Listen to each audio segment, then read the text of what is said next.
When your style stamp runs out of ink, here's how to replace the ink cartridge. Compress the stamp enough to uncover the ink cartridge on the back. Slide the lock button on the back of the stamp to hold the stamp in place.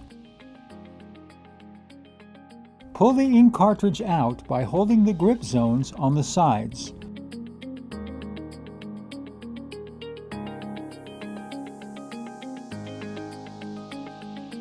Remove the cap from the new ink cartridge. Hold the new ink cartridge with the ink facing down. Slide the ink cartridge into place. Slide the lock button to the open position to release the stamp again. Your style stamp is now ready to be used for a flawless impression.